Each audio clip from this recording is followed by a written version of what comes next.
आज की सॉलिडवर्क्स की क्लास में हम देखेंगे कि कैसे अपने जो सॉलिडवर्क्स के कंपोनेंट हमने पहले से क्रिएट किए हुए थे उनको कैसे असेंबल करना है। उसके बेसिस पे हम एक बटरफ्लाई वर्ल्ड की असेंबली देखेंगे, कैसे पार्ट्स के मूवमेंट को रेस्ट्रिक्ट करना है, लॉक करना है, वो चीज़ फर्दर इसमें एक्सप्लोर करेंगे।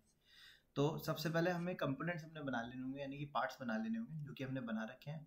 हम कन्वेंशनल अप्रोच पे काम कर रहे हैं, तो उसके लिए हम क्या करेंगे, हमने पार्ट्स पहले से बना रखे हैं। ऐसे फाइल पे जाके न्यू पे जाके हम असेंबली मॉड्यूल से स्टार्ट करेंगे। ओके किया, पार्ट मॉडलिंग का काम हम कर चुके हैं। असेंबली मॉड्यूल से जब हमने स्टार्ट किया, यहाँ पे वो एलिमेंट्स पूछेगा कि कौन से एलिमेंट्स को आपको ब्राउज करना है।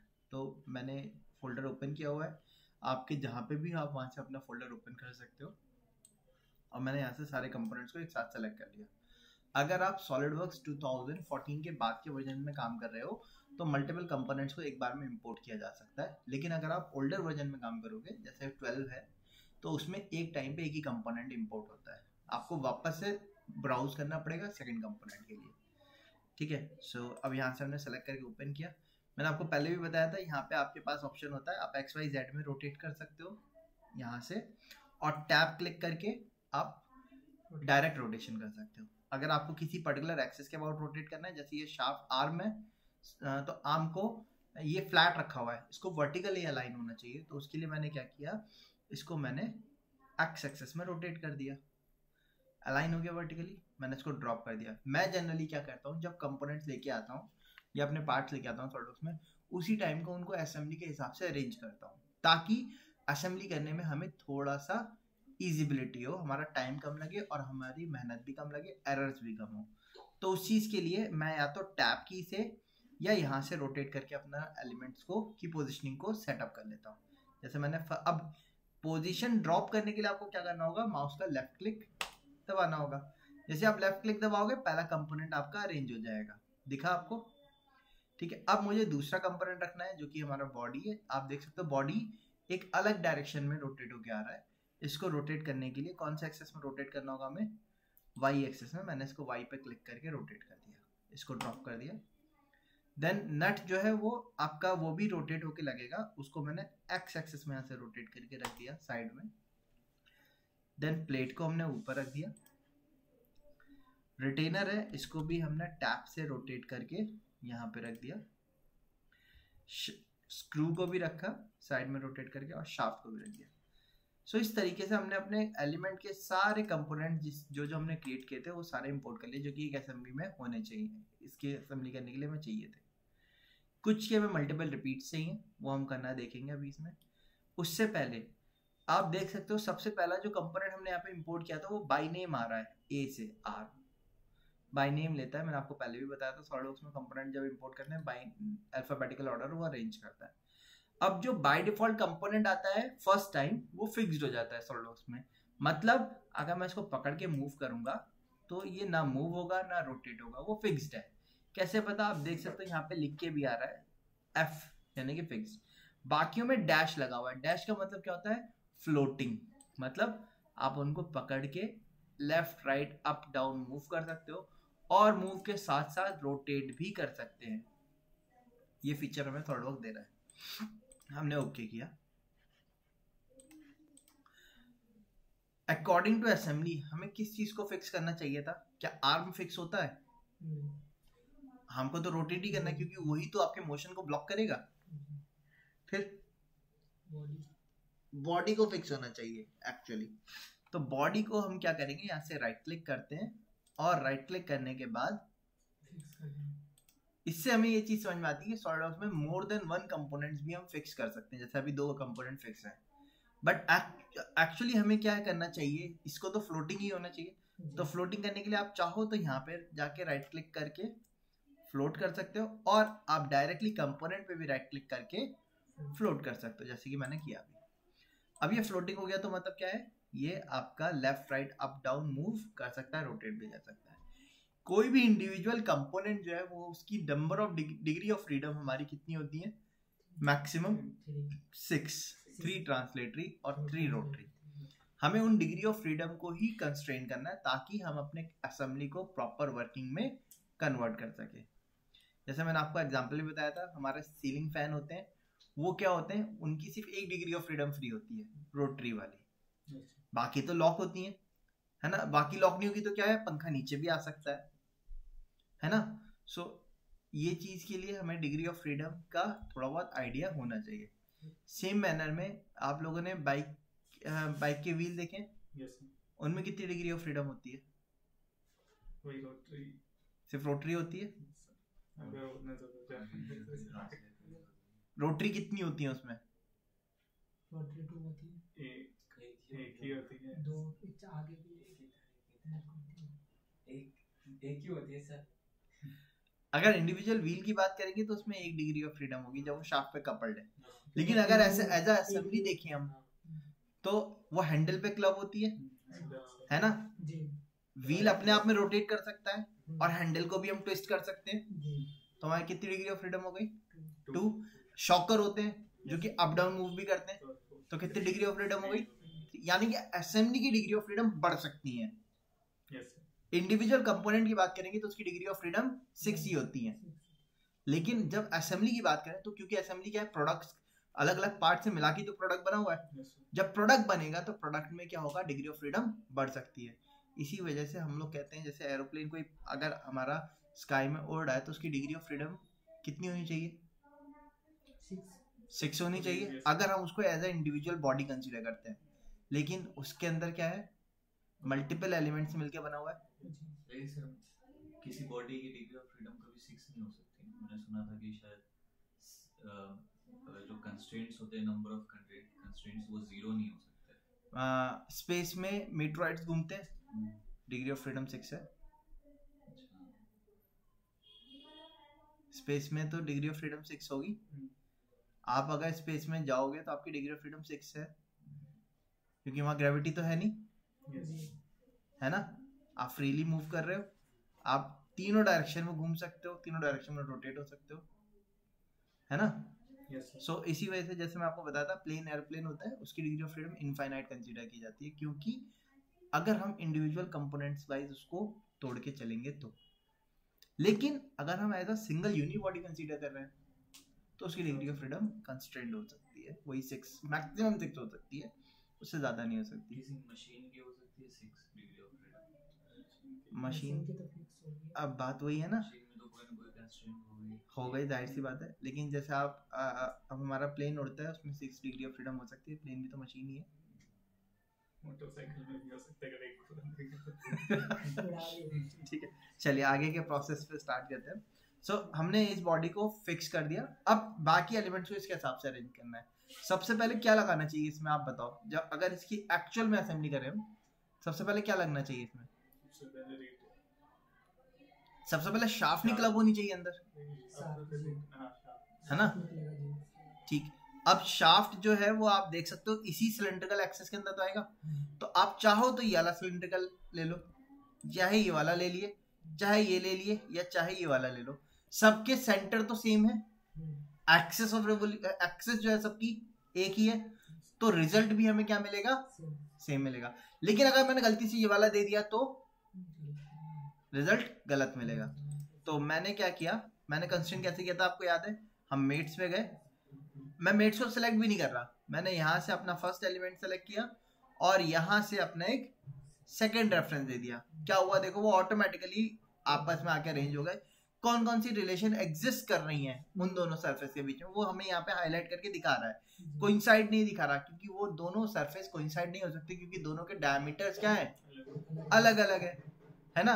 तो क्या हो सकते हैं, दोनों पैरेलल हो सकते हैं, टेंजेंट हो सकते हैं, परपेंडिकुलर हो सकती है, या कोसेंट्रिक हो सकते हैं सिलेंडर। तो हमें कोसेंट्रिक करना है, वो ऑटोमेटिकली देखो हाईलाइट भी कोसेंट्रिक को ही कर रहा है। इसको कहते हैं स्मार्टमेट, सॉलिडवर्क्स स्मार्टमेट कंपोनेंट पे चलता है हमारा। हमने जस्ट क्या कर देना है, ओके कर देना है, पहला कंपोनेंट सेट हो गया हमारा। अच्छा, अब ये अगर मैं इसको अभी ओके करता हूँ, आप देखो शाफ्ट का जो मूवमेंट था वो अपराइट मूवमेंट लॉक हो गया होगा, लेफ्ट राइट मूवमेंट भी लॉक हो गया होगा। सिर्फ क्या होगा, ये आपका जेड एक्सिस में जो है मूवमेंट अभी एक ट्रांसलेटरी रह गया है ना मूवमेंट, और उसके साथ साथ एक रोटरी भी रह गया है। अच्छा है गड़बड़ी इसमें, ये जो होल है ये ज्यादा बड़ा है। ठीक, कोई बात नहीं, हम इन एरर्स को साथ साथ मॉडिफाई भी कर सकते हैं। आपने क्या करना है, आपने आर क्लिक करना है। आर से क्या होता है, रिसेंट फाइल लिस्ट खुल जाएगी, आप अपने फाइल को ओपन करो। अब गलती क्या है, ये जो डायमीटर्स हैं ये गलत हैं, तो मैंने यहाँ से इसके इस फीचर पे देखा, एडिट स्केच पे गया, ये तो 200 और 100 आया कि ये ठीक है। इसके अंदर वाला जो कट है ये कितने का है ये भी देख लेते हैं, ये जरा चेक करके बताओ मुझे। 56.2 का ये भी, हाँ, यानी कि हमारी बॉडी में गलती नहीं है, गलती किसमें, शाफ्ट में गलती है। कोई बात नहीं, आर दबाया, आप यहाँ से शाफ्ट को ओपन कर सकते हो, sorry arm, sorry shaft open करनी है मैंने, शाफ्ट पे गए,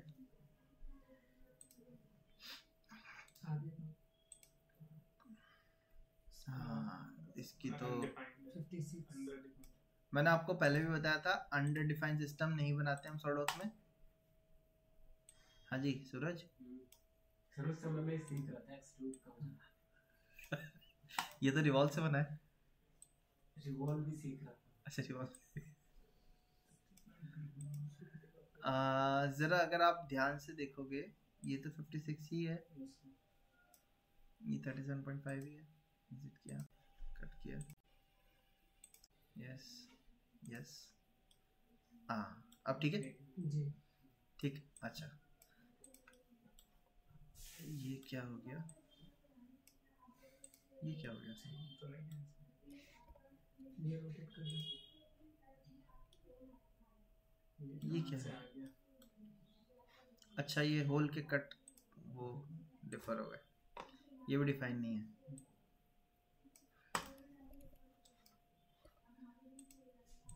एक एंड से इसके मिडल से हम लाइन बना देते हैं, ठीक है, हाँ वो भी ठीक, और इसके मिडल पे अटैच कर देते हैं। अब मैंने क्या किया, इस पॉइंट को, इस सेंटर लाइन को और इस पॉइंट को, तीनों को आपस में कर दिया सिमेट्रिक, ठीक है। ये बहुत अच्छी बात है सॉलिडवर्क्स में कि आप एक जगह चेंज करो, वो चेंजेस सब जगह हो जाएंगे। यही प्रॉब्लम थी ऑटोकैड में, सिर्फ यहाँ नहीं, बट जब मैं इसकी ड्राइंग बनाऊंगा ना, तो इवन ड्राइंग में भी अपने चेंजेस दिखा देगा। मैंने पार्ट में चेंज किया, असेंबली में अपने आप चेंज मॉडिफाई हो जाएंगे, फिर उसके बाद आपका क्या आएगा, ड्राइंग में भी चेंज अपने आप मॉडिफाई हो जाएंगे। इवन कि आप ड्राइंग में चेंज करोगे, वो पार्ट में भी चेंज कर देगा, और उसके साथ साथ उसकी असेंबली में भी चेंज कर देगा। मुझे सेम काम को बार बार रिपीट नहीं करना पड़ेगा। ऑटोकैड में यही प्रॉब्लम थी कि मान लो हम किसी भी अपने कंपोनेंट का या मशीन का पार्ट्स का साइज चेंज बदल रहे हैं, तो क्या करना पड़ता था, हमें हर ड्राइंग में जा जाके स्पेशली उनके साइज को चेंज करना पड़ता था। उसी में एरर होती थी। क्यों? क्योंकि हमारे माइंड क्लिक नहीं किया कहाँ चेंज रह गया कहाँ नहीं रहा। ठीक है, तो वो चीजें प्रॉब्लम से बचने के लिए ही हम 3D मॉडलिंग सॉफ्टवेयर का यूज करते हैं जनरली। तो आप देखो ये लग गया हमारा। अब ये अभी इसमें रोटरी तो एक फ्री रहेगा, क्योंकि अगर रोटरी भी फिक्स हो गया तो वॉल्व अपनी ओपनिंग क्लोजिंग कैसे करेगा, तो वो तो नहीं लॉक कर सकते हम। हाँ, लेकिन इसका जो ट्रांसलेटरी मोशन है क्या वो लॉक होगा या नहीं होगा? वो लॉक होगा। तो उसके लिए मैंने क्या किया,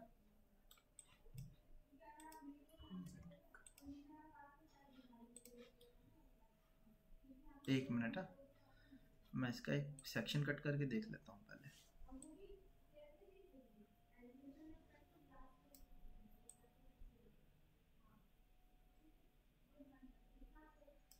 कोई बात नहीं, ठीक है।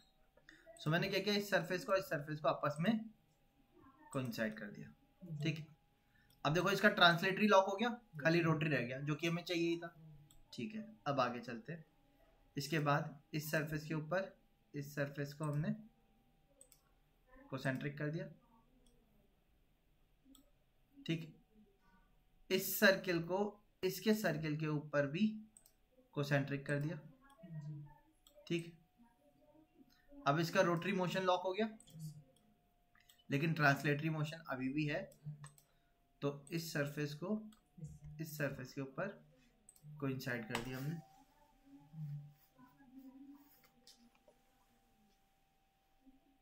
ठीक है, हेलो, हाँ जी। सो यहाँ तक हो गया हमारा। ठीक है, अब इसके बाद क्या करना है हमें, इसके सरफेस के ऊपर इसके सरफेस को कोइंसाइड कर दिया हमने, Yes. ठीक है। देन इसके सिलेंडर पे भी कोसेंट्रिक कर दिया हमने। डन। Yes. जी हेलो, हाँ जी, एक्सेस हमने इसका वो कर दिया। अब आप देखो ये रोटेट तो कर सकता है, इसको करना चाहिए, बट ये अप डाउन अब आगे पीछे कहीं ट्रांसलेट तो नहीं कर सकता। ट्रांसलेटरी मोशन लॉक करना था, हमने कर दिया। अब इसके ऊपर इसको सेटअप कर देते हैं, कोसेंट्रिक कर दिया। देन इस सरफेस के ऊपर इस सरफेस को कोइंसाइड कर दिया। यहाँ तक तैयार हो गया। Yes. जी स्क्रू को इसके ऊपर कोसेंट्रिक किया, देन इस सरफेस के ऊपर इस सरफेस को कोइंसाइड कर दिया हमने। हाँ, अभी मल्टीपल चाहिए, मल्टीपल भी बनाएंगे। अब यहाँ आते हैं, इस होल के साथ कोसेंट्रिक हो गया। अब एक काम के दूसरे होल को भी कर देते हैं, तो उसके लिए याला होल सेलेक्ट किया। हम मेट्स पे गए, मेट्स पे जाने के बाद याला होल सेलेक्ट किया हमने, और होल दिख रहा है याला। Yes. Oh sorry, access select हो गया, डिलीट किया मैंने। हो गया अलाइनमेंट, ओके कर दिया। अभी लेकिन क्या है, ये अप डाउन मूव कर सकता है, तो उसके लिए मैंने इसके सरफेस पे इसके बॉटम सरफेस को कोइंसाइड कर दिया। बताइए, यहाँ तक क्लियर है? जी अब हमारी असेंबली रेडी हो गई है ना, कंप्लीट हो गई ना, Yes. सही बनाया हमने। रिपीट करना है इसको, तो रिपीट कर देंगे अभी। अब वर्किंग करके देख लेते हैं कि प्रॉपर वर्किंग हो भी रही है या असेंबली से या नहीं। जी सो वर्किंग कैसे चेक करें भाई? आर्म को घुमाएंगे तो वॉल्व को ओपन क्लोज होना चाहिए। Yes. आप नल खोलते हो, टैप को घुमाते हो ना। Yes. अब मैं टैप को रोटेट कर रहा हूँ, रोटेट करने के बाद मैं सेलेक्ट किया, मूव किया, क्या हुआ? सिर्फ आर्म घूम रहा है। सिर्फ आर्म घूम रहा है। जी वो फिक्स हो और एक्चुअल में घूमना किसको चाहिए था इसके साथ? साथ शाफ्ट को या प्लेट को? साथ शाफ्ट को घूमना चाहिए था, शाफ्ट उसमें को प्लेट भी लेना। है ना। Yes. एक्चुअली आर्म घुमाता है शाफ्ट को, क्योंकि आर्म क्लब होता है शाफ्ट पे। जी शाफ्ट के ऊपर प्लेट जब अटैच है आपकी, तो प्लेट ऑटोमेटिकली शाफ्ट के रेस्पेक्ट में घूमती है। इस तरीके से मोशन होता है। बट आप देखोगे मेरा अभी मोशन जो मुझे लॉक करना है वो किसका करना है? अपने आर्म का और शाफ्ट का मोशन को लॉक करना है। वो कैसे करना है उसको देख लिया। अब जिस चीज में हमें रिलेशन ऐड करनी है मैं सिर्फ उसको शो करता हूँ, बाकी सबको अभी हाइड कर देता हूँ, क्योंकि जितने ज्यादा कंपोनेंट दिखेंगे उतनी ही प्रॉब्लम सिलेक्शन में भी होगी। तो मैंने क्या किया, यहाँ से इसको राइट क्लिक करके हाइड, इसकी जरूरत ही नहीं है ना। इस कंपोनेंट को भी राइट क्लिक करके हाइड, क्योंकि प्लेट पे कुछ नहीं करना है, शाफ्ट के साथ मेन खेल है। रिटेनर को भी हाइड, स्क्रू को हाइड, ये नट को हाइड। आप देख रहे हैं कट बना हुआ है हमारा शाफ्ट के ऊपर। ये कौन सा कट है, कोई जानता है? कीवे कट है। एमडी पढ़ी है? एमडी में की डिजाइनिंग का हमारा टॉपिक आता था, एक 5 या 10 नंबर का क्वेश्चन आता था पूरा पेपर पे। सो एक्चुअल में आप देखोगे तो शाफ्ट के ऊपर एक कीवे कट होता है। एक्चुअली क्या होता है, या तो शाफ्ट, हाँ जी, या तो शाफ्ट में एक अलग से माउंटिंग निकली होती है, उसमें हमारी की जाके ये कीवे कट जो होता है ना उस पर फिट हो जाता है। जैसे आपने देखा होगा, आज कभी जनरेटर को स्टार्ट किया है? Yes, sir. एक मिनट रुकिए।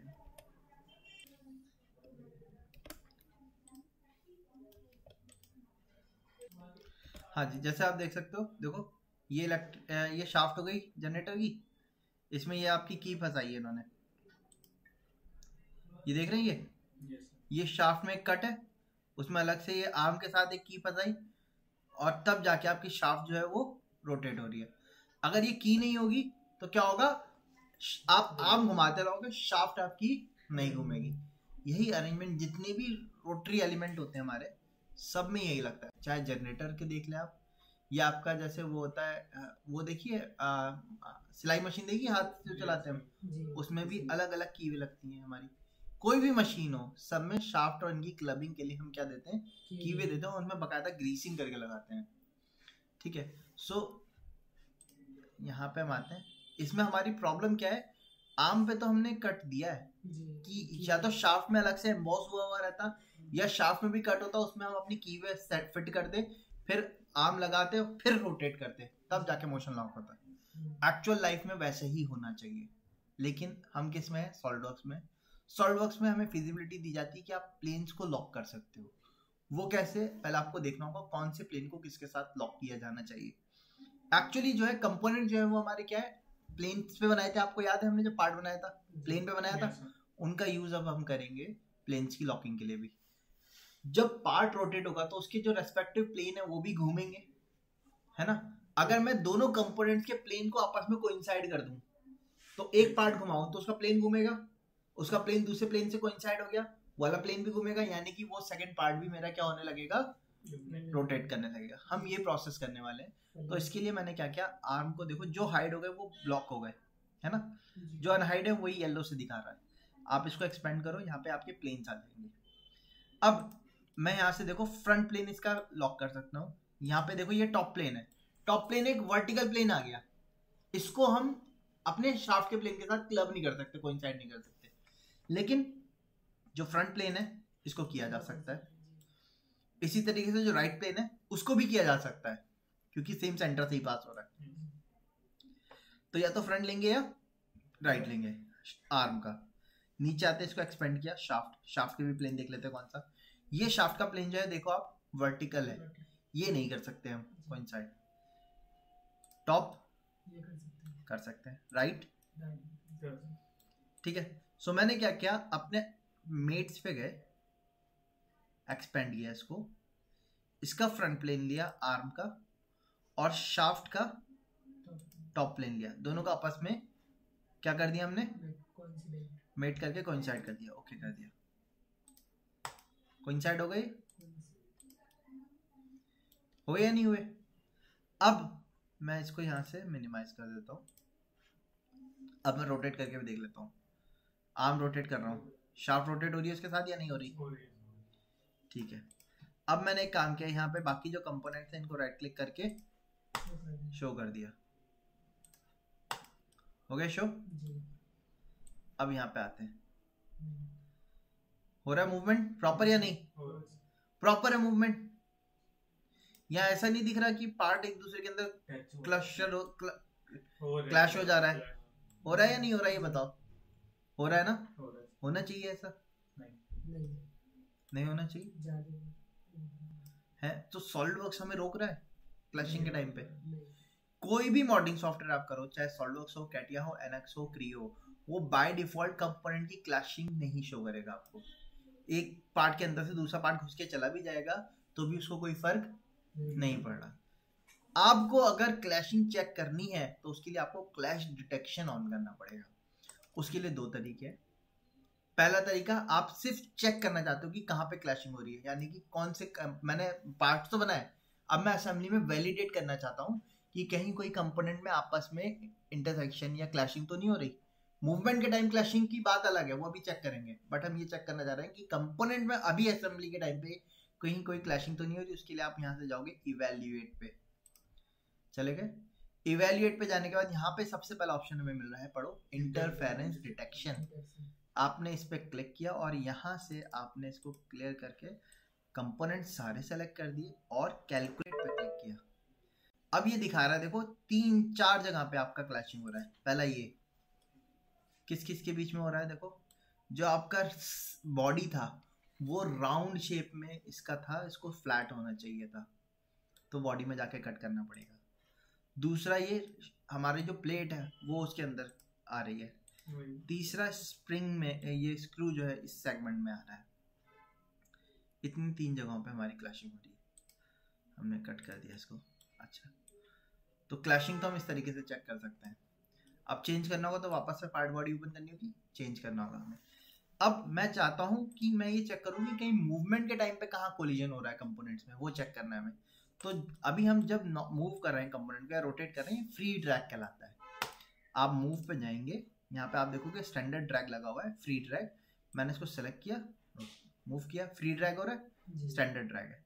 इसी में नीचे ऑप्शन आता है, पढ़िए, डिटेक्शन आपने ऑन कर लिया, ठीक है, स्टॉप एट कोलिजन, ठीक है। आप कंपोनेंट भी बता सकते हो, ऑल कंपोनेंट्स या दीज कंपोनेंट, किसके कंपोनेंट्स की क्लैशिंग पे आप चाहते हो स्टॉप हो जाए। साउंड भी आपने ऑन कर लिया, हाईलाइट फेसेस भी हमने ऑन कर लिया। अब मैं इसको सेलेक्ट कर रहा हूँ, मैंने यहाँ से दीज कंपोनेंट किया क्योंकि मैं चाहता हूँ मैं इसके और इसके कंपोनेंट की क्लैशिंग चेक करूँ खाली। मैंने रिज्यूम ट्रैक किया,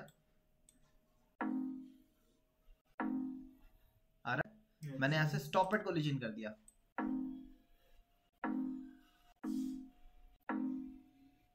क्लियर है। तो इस तरीके से हम ये चेक कर सकते हैं सॉलिडवर्क्स में, इस प्रोसेस को कहते हैं हम वैलिडेट, कि हम वैलिडेट करके ये चेक कर सकते हैं कि कंपोनेंट हमारा मूवमेंट के टाइम पे कहाँ पे क्लैशिंग होगी और कहाँ फ्री मूव कर जाएगा, वो चीज़ हम चेक कर सकते हैं। और अगर हमें अपने प्रोडक्ट का इंटरफेरेंस चेक करना हो तो वो मैंने आपको बताया, इवैल्यूएट में जाके इंटरफेरेंस डिटेक्शन जाके चेक कर सकते हैं। बताइए यहाँ तक का प्रोसेस समझ में आया? आज की यहीं तक रखेंगे। आपको कम से कम 3 से 4 असेंबली बना के लेके आनी है कल की क्लास में। कल हम इनके आगे का प्रोसेस देखेंगे, कैसे अपनी असेंबली को एक्सप्लोड करना है, ताकि हम वहाँ से वीडियोस जनरेट कर सकें कि किस तरीके से प्रोडक्ट को असेंबल किया जाता है। वो प्रोसेस नेक्स्ट क्लास में देखेंगे।